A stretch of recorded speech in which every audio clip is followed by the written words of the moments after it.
बचपन से लेकर अब तक क्या आपने कभी सोचा है कि आपकी गुल्लक का आकार पिग की तरह क्यों होता है? इसे पिगी बैंक ही क्यों कहते हैं? जिराफ बैंक क्यों नहीं कहते हैं? लॉयन बैंक या फिर जेब्रा बैंक क्यों नहीं कह सकते हैं? फ्रेंड्स, बचपन में जब भी दादी नानी ने आपको पैसे दिए होंगे, आपका मन भी उसे गुल्लक में यानी पिगी बैंक में रखने के लिए मचला होगा। जाने कितनी बार इसकी खातिर सिक्कों के लिए आपने पूरा घर सिर पे उठा लिया होगा।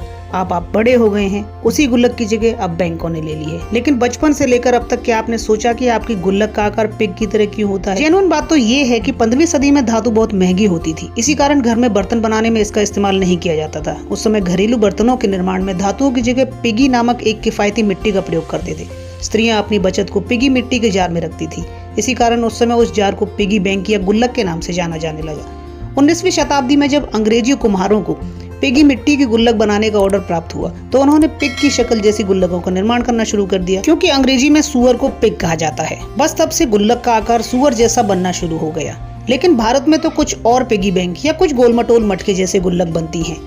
गुल्लक को पिग के रूप में दिखाने का एक और व्यवहारिक कारण भी है। जैसा कि हम सभी जानते हैं कि घोड़ा, हाथी, गाय, बकरी, भैंस और कुत्ता चारा आदि अन्य खाद्य पदार्थ खाते हैं, जिसकी लागत इन्हें पालने वाले को सहन करनी पड़ती है। उसके बाद ये जानवर किसानों के लिए कुछ धन अर्जन का स्रोत बनते हैं। कि भारत के ग्रामीण इलाकों में एक ऐसा जानवर पाला जाता है जिसको रखने में कोई लागत नहीं आती। वो जानवर सुअर है। इसके मालिक को इसके लिए कुछ भी लागत सहन नहीं करनी पड़ती। गांव में रहने वाला सुअर खुला छोड़ दिया जाता है, जो उस इलाके में घास फूस, शादी जैसे मौकों पर फेंका गया भोजन इत्यादि की मदद से अपना पेट भर लेता है। इसका मतलब यह हुआ कि सुअर के मालिकों को सुअर रखने में कोई लागत नहीं लगानी पड़ती, यानी 100% बचत। और जब ये सुअर बड़े हो जाते हैं तो महंगे दामों पर बाजार में बेचे जाते हैं, क्योंकि सुअर के शरीर में बहुत ज्यादा फैट होता है, जिसकी बाजार में भारी मांग होती है। इस प्रकार सुअर रखने वाला व्यक्ति बिना किसी लागत के बड़ी मात्रा में बचत कर लेता है। इसलिए भारत में सुअर को गुल्लक के रूप में दिखाया जाना बिल्कुल सही है।